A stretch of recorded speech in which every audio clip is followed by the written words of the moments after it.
a bit like an addiction. You've got to make something. You have to do something. It's borderline obsession.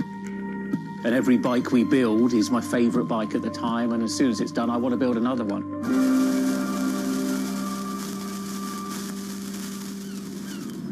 Sven Cycles is something I've been thinking about ever since I started cycling in my late teens. We want bikes that ultimately you'll really enjoy riding. There's never a bike that's the same. There's always a slight change. And as we build them individually as well, they have the marks of a bike that's built by hand. Most people I know cycle have an idea of their dream bicycle, and it may be an evolving idea you've had in your head. And we've worked with a lot of people that have come to us with sketches and scrapbooks. It's really, really nice to build something that's just one-off and unique. I think a lot of people see a bicycle as two wheels and a frame in the middle. There are a lot of subtle changes and nuances in design which can change the riding characteristics quite dramatically. I'm a really big fan of modernist architecture, and the simplicity of a modernist building is really hard to achieve. Hello traders! Order placed. I'm placing an order to buy euro. I'm waiting, and I'm going to place order to buy at 117.58. Okay? Order placed to buy at 117.58. If you're looking to buy, here is we're really very, very close to order get filled. So copy this trade, follow me, and we will close this trade with profit. Position opened at 117.58. Okay, guys, I'll speak to you later. Clean, because if it's not clean, the tubes won't join together correctly. We build in steel because I still believe it's one of the best materials to use. It's been used in bikes since the late 1800s, and they're still using it now for a very good reason. It's the flexibility that we can replace the tube, repaint the bike, and you wouldn't know it's damaged. I just like working with it. It's very sculptural. This isn't sort of aerospace precision engineering. It's a steel rule and a marker. So when we're cutting the tubes, it's within a mil or two. But what we're trying to do is take the best from bicycle building in the past and add a little bit of modern flair to it.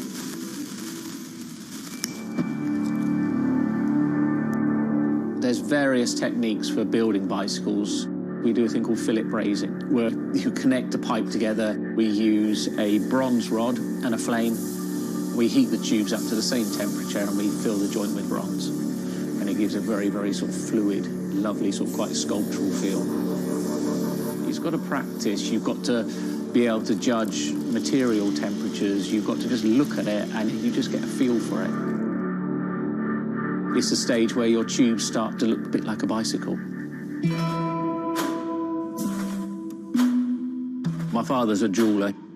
He'd make sort of very pretty things, which are lovely, but for me, they don't really have any function. What I love about bicycles, you can start on a Monday with a box of tubes, and you can be riding it by the weekend, and it can last you for the rest of your life.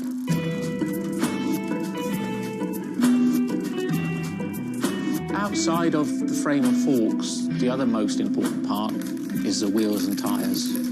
When you build the wheels, you have to lace them, so there's little holes going all the way around the rim. You poke the spoke through. We do build all our wheels by hand here because a machine can't get 30 years worth of wheel building experience.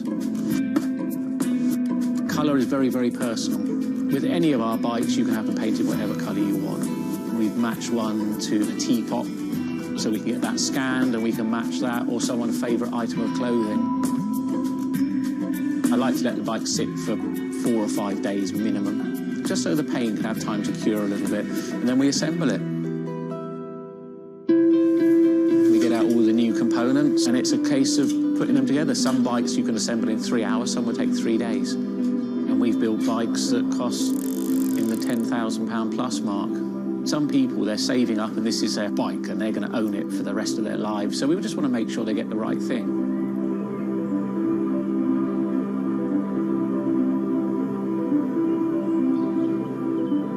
I think the bike for me was the first time I had some freedom. So as soon as I had one, I was off. The lot of people still get that thrill as when they were a kid blasting down a hill, wind going through their hair.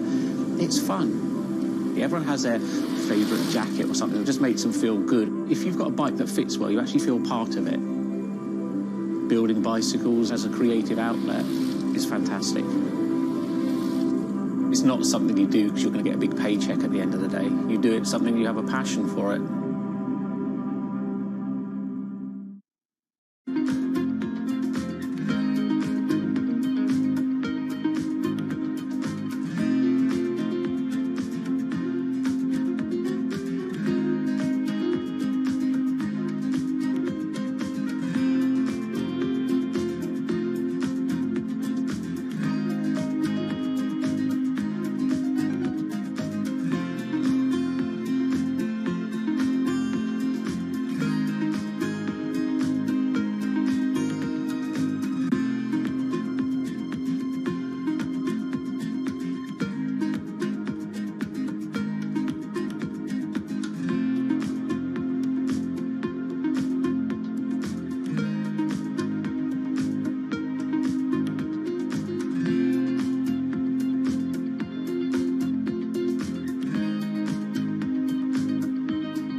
If you ever saw a wooden surfboard, it was probably hanging in somebody's house or underneath the deck.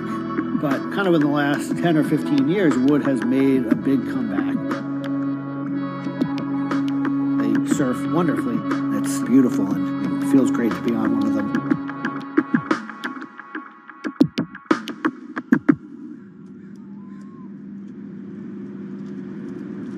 I always had a love for wood and kind of passionate about things that went in the water. I've kind of been around wooden boats most of my life. There's just so much character. The way they're built, the stories that come with them, a lot of that has translated over to why we build surfboards the way we do. When we first started thinking about building surfboards, wood was the natural material we chose. They have a very high strength to weight ratio. Wooden surfboards have the longest history of use in the surf world than any other material. People have been surfing wooden surfboards since kind of the first documented history of people riding waves. The board starts in CAD, where we take a 3D model, break down the shape, and kind of create frames and templates and all the inner parts of the board that we get cut on a CNC machine.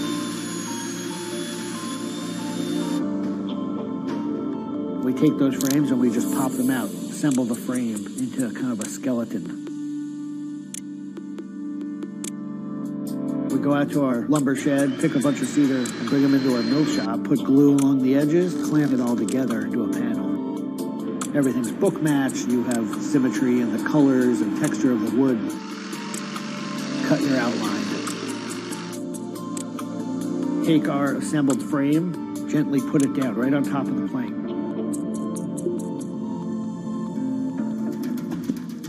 Once that foundation is started, you're basically building up the three-dimensional shape, the outside part of the board, using lots of strips that kind of interlock and fit together. Every piece of wood is going to be different, and it's all going to react differently. There are frustrations with it, but I think that's one of the things that keeps it challenging. You learn to read the kind of what the grain lines are doing and what the color of the wood is telling you.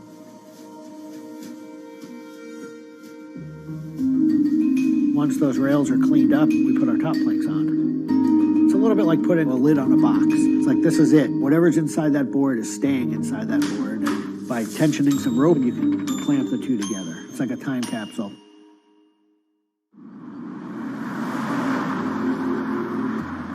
What makes our boards unique are they are built right here in York. They're built using material that grows right here in the state of Maine. They're built 100% by hand by local craftspeople and surfers. There's a lot of time that goes into these boards, between 40 and 60 hours start to finish. We wanted to build surfboards that were as hollow as they could be, but still be strong enough to work well. Too light and they don't surf well, but too heavy and they don't surf well. So there's a balance point there, and that's where we try to be. Taking the board off the rocker table once the top has gone on, that is by far one of my top favorite parts. It's just you and a shaping stand, a board, and a hand plane. Everything else is out of your view. It's simple, it's pleasurable, it's quiet. You can be with your thoughts and you can just kind of be present. There's something about taking a nice sharp edge tool to a beautiful piece of wood and feeling the curls coming off and knowing that every pass that you're making, you're kind of getting it closer and closer to what you have in mind.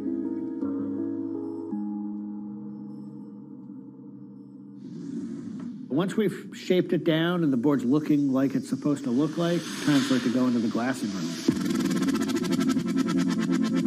4-ounce fiberglass, laying it over the board, draping it over the edges, cutting it, applying epoxy, and on the board. Once both sides are lamb coated, it's time to put in the hardware. Drill and router and install the fin box. And on the other side, we drill and put in the leash plug and a vent. There's a lot of air just naturally inside the board, and that air wants to expand and contract with temperature changes. And that vent has a little piece of Gore-Tex fabric in it, and it allows air to kind of breathe both ways, but it doesn't allow water to get in. Once all that hardware is put in, it goes back into the glassing room. We brush a nice, beautiful, thick coat of epoxy over the whole surface, and that we call a gloss coat. That's supposed to look beautiful and glossy and shiny and flawless. You get to see that board come to life. Whatever the colors in the wood, they really come out. It just makes it look like candy. You just want to touch it and run your hands down it, and it's just kind of the icing on the cake.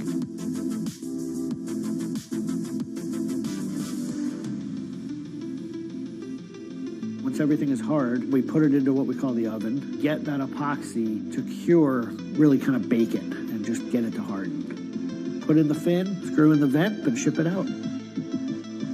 We just love the idea of building something that's sustainable and long-lasting and made by hand. Kind of gives you a deeper connection to the product over something you might buy on a shelf.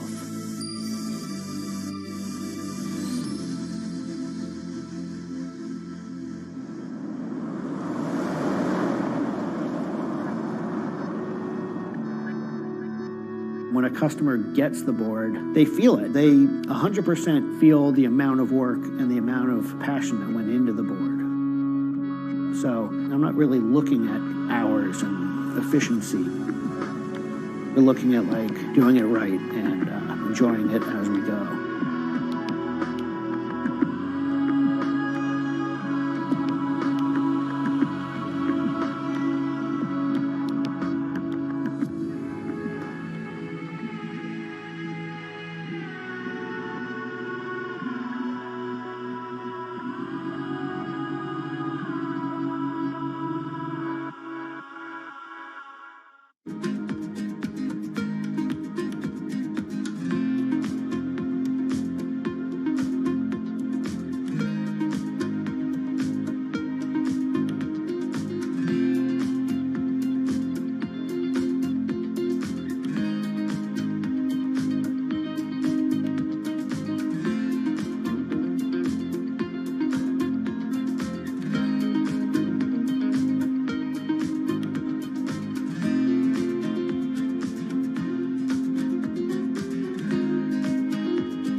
Ma Baoli, better known as Gang La, is one of the 4 Grand Marshals leading New York's Pride Parade this year.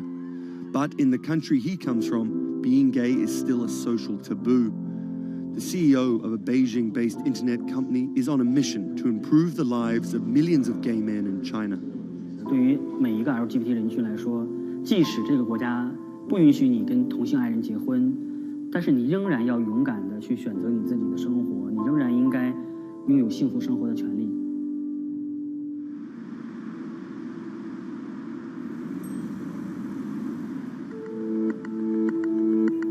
Ma's company Blue City runs an app and a website specifically for gay men. Blued is one of the biggest gay social networking apps in the world, with an estimated 30 million registered users. Unlike most other apps, Blued is more than just dating or hookups. 大家可以在我们这个软件里面找他自己的情感，然后可以阅读相关的内容，然后可以进行一些娱乐，比如玩游戏啊，比如看直播啊等等。Back in 2000, when Ma studied at a police school in northern China, he realized he didn't feel like everyone else. 因为他们都找女朋友，然后谈恋爱，但是我对长得好看的同性的男生，我反而觉得对我更有吸引力。所以那个时候我就到互联网上去找这样的一些资料，然后希望能够告诉我自己我到底是谁。互联网上所有的信息都是负面的，都是错的，就是说同性恋要电击疗法，要被治疗，然后要吃药等等。After visiting some foreign websites with different attitudes to homosexuality, Ma created his own site for a Chinese audience, encouraging people that 他们也是正常的，他们不用自卑，然后也不用自杀。even though attitudes towards homosexuals are slowly changing in China, it's still a social stigma. The virtual world of Blued, where members can be open about their sexuality, is for most a striking contrast to their real lives. This is live streaming, a function added to Blued in late 2015, right as the internet craze was starting to take off in China. Many self-made stars like Jin make decent amounts of money by receiving audiences virtual currencies and gifts. 我们不是彼此的初恋，我们初恋这种事儿多不靠谱啊。For Kyle and Klaus, a couple who have come out, live streaming on Blued means something different. 其实我经常会收到很多粉丝的一些互动的留言，就是类似就是说你们让我们看到了同志情侣之间的一些希望啊，我看到这样的留言我是很欣慰。The government's rules for acceptable content online may shift quickly in China, with LGBT material in a grey area. Many companies feel the chill of the recent internet crackdown, but Blue City still runs as usual. Ma has won the Chinese government's trust by helping with HIV prevention among gay men. A third of the company's staff are dedicated to screening pornographic and politically sensitive content. 我不太多的愿意去对抗，我更多的愿意去对话，去改变他们的想法。我觉得这个可能在中国来说是更有效的。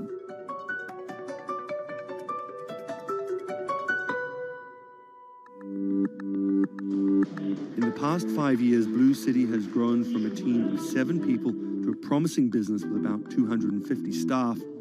Ma said the company earned over $15 million last year, mainly through advertising and selling virtual currencies to live streaming audiences. Now the company is expanding overseas. 我希望吧，通过我们的努力，布鲁蒂能够成为全球第一家在美国纳斯达克或者是纽交所上市的这样的同志互联网公司。